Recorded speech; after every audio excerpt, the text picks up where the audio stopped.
by the blood of our people are your lands kept safe. I see in your eyes the same fear that will take the heart of me. So do all who live to see such times. By all that you hold dear, this good earth. There's some good in this world, and it's worth fighting. And then we learn Hobo Baggins is Nori's father, the guy that we've been dubbing Hobo Baggins. Also, I think like these hobbits, the look of them is, I think it's really well done. Like they look dirty. Like they get mud on them. Like, you know what I mean? Like it looks like they're really living there. That was one issue. They live in actual holes in the ground. They actually live. Yeah, they actually live like touching dirt all the time. Mm-hmm. And so I think that's something that I was nervous about, and this completely put me at ease. Then we have Elrond's the speechwriter for the king. Yeah, because we see that he's sitting in the garden writing the speech, trying to figure out a good word for a dead thing, and then he comes up with carcass later. Well, and it's kind of a callback to the intro where they're like, we didn't have any words for death, and you know what I mean? So it's like, okay, so he's still learning words for death. That's true. Yeah. And what the other thing was interesting is that the king is the one who grants permission to go to Valinor, and it's like a reward for doing a good service. Yeah. Now, this is something I guess we can talk about in another video at some point or something, but the lore, it's not super deep on lore, which I think is good from just for people who are really casual, just trying to check the show out.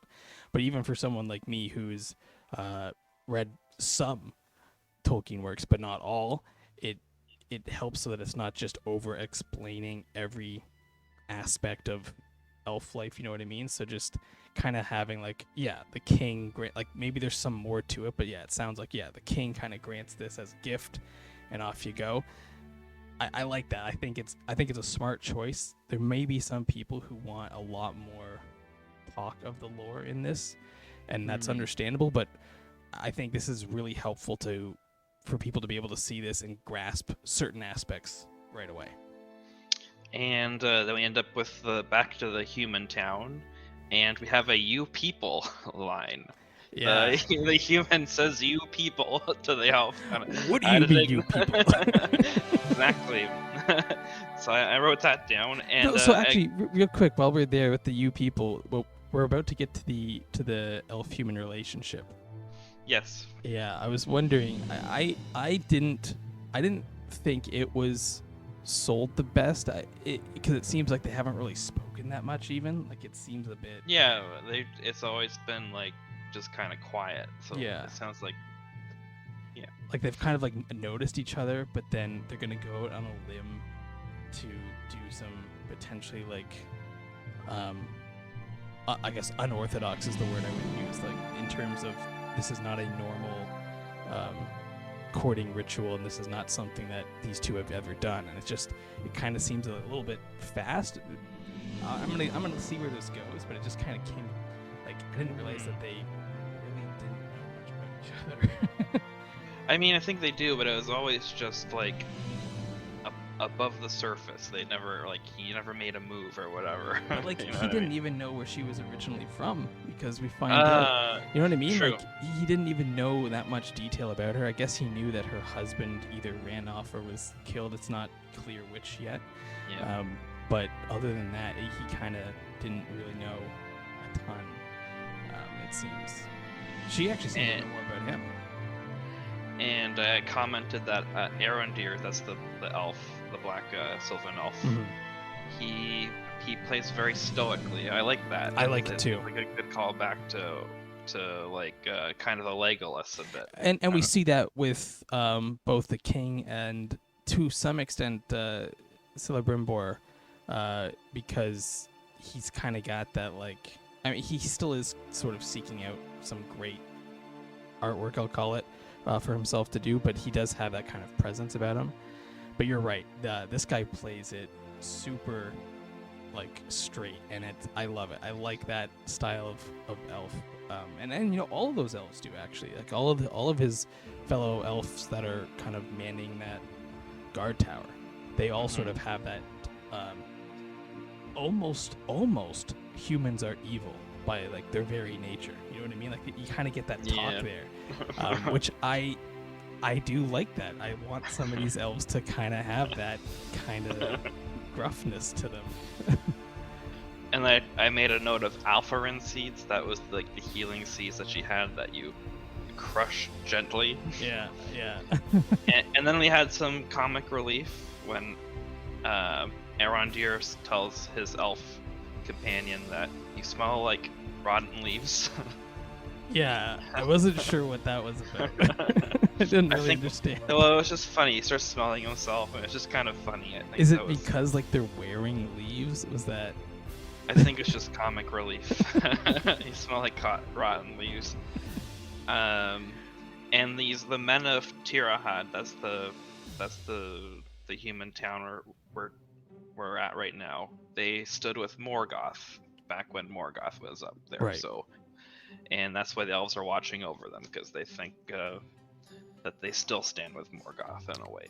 Right. They think that there's still some evil out there, whether or not it's Sauron or something else. Like they're not really sure. They know that there's potentially some evil out there, and yes, this area happened to be big supporters of Morgoth. So, I do also appreciate that, because I don't want just everyone. I didn't want everyone to just be buddy, and that was sort of my worry, because some of the charm for me in the Peter Jackson trilogy is how these characters who start off a little bit antagonistic. In the case of Legolas and Gimli, it's outright hostility at times, and then it grows into a beautiful friendship, or in the case of Boromir and Aragorn, mutual respect. And I want that to happen, but you don't have that without that initial conflict. So I like the fact that you've got, humans and elves that are not seeing eye to eye in that particular area. I think it helps just foster a really nice potential relationship, and hopefully we'll see that play out. And then we have the guy show up with his cow, asking him. Yeah. And when Arondir goes to milk it, that black sludge comes out. Yeah, and we had a hint of that too, right? Because there was some talk of like poisoned grass or poisoned land or something like that, and it was Yes. People were like, "Oh, don't worry, this guy just is a bad farmer or something. Like he screwed up his crops and got weeds or something like that." Like Yeah. these guys are not concerned. And then this cow shows up, and then, I mean, everyone, including the elf, we all know something bad's happening. So they go east to Hodern, where the cow may have gone. But while they're on their way, then Theo, Bronwyn's son, is going through the floorboards. Is that the cow farmer's barn, or whose barn was that? Yeah, see, that's what I didn't really understand. And there was a part where I was kind of like, okay, this is a strange kind of setup, because you're right, he's going through a barn. I'm not sure whose barn it is. They're clearly not supposed to be there. But underneath those floorboards is like a little bit of a treasure trove. But the really cool thing that they have their eye on is this hilt of a sword. Yeah, is that, what do you call it? Would that be a Morgul blade, or not That's quite? what I was thinking, but I don't know if that's how they work, where the blood. Yeah, We'll get to that. but it's got the Mark of Sauron on it. I don't Mhm. think we saw that in any of the trailers. Was that a new Well, reveal? we saw. So people, I remember seeing some eagle-eyed YouTubers point out certain markings on Galadriel's brother in that shot there, because we saw that in Yes. the trailer. And he had that mark. Yes, Yeah. yes. I can't remember if we saw it anywhere else though in the trailer.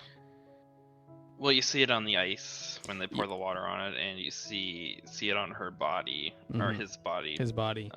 So you see it the ice, his body, you see it on that sword.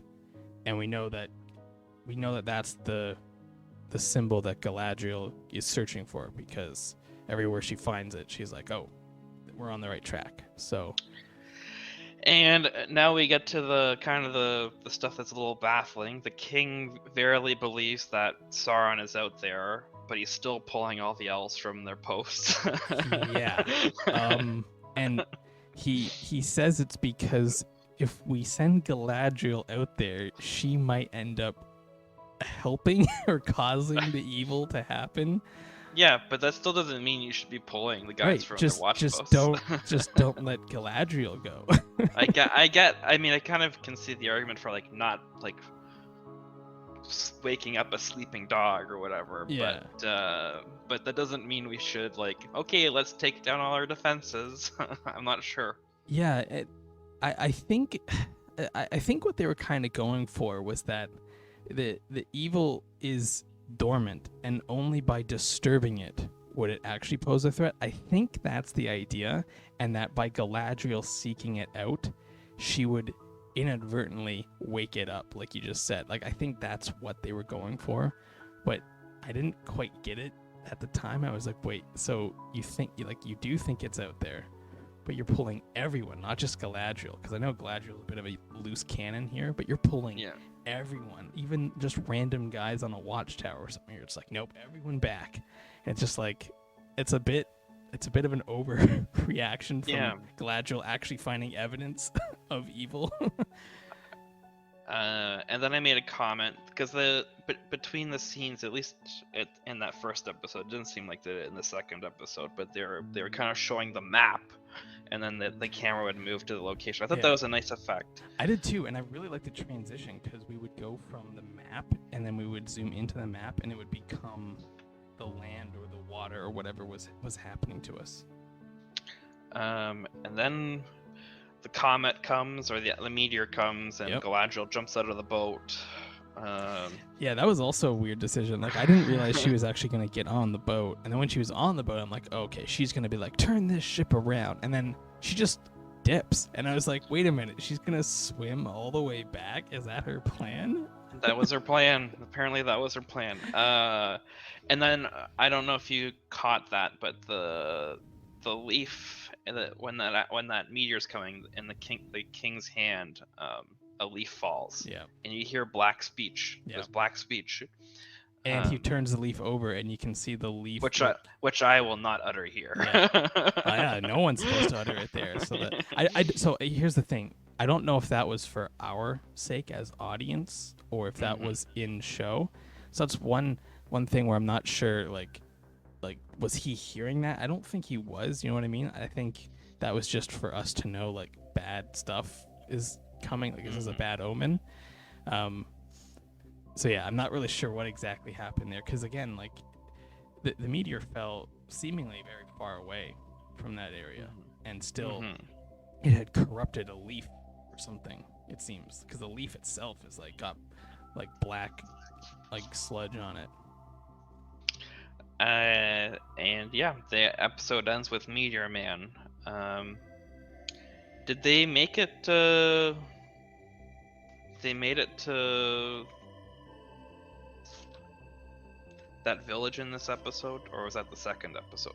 Hodern. Yeah, I think they. No, I don't know if they made it yet. Okay. Okay, so the next episode starts. Oh yes, they did. So they make it to the episode and they see it burning. Sorry, they make it to the edge of town and they see the town burning, and that's when it cuts away from them. But they see that the town has been burnt.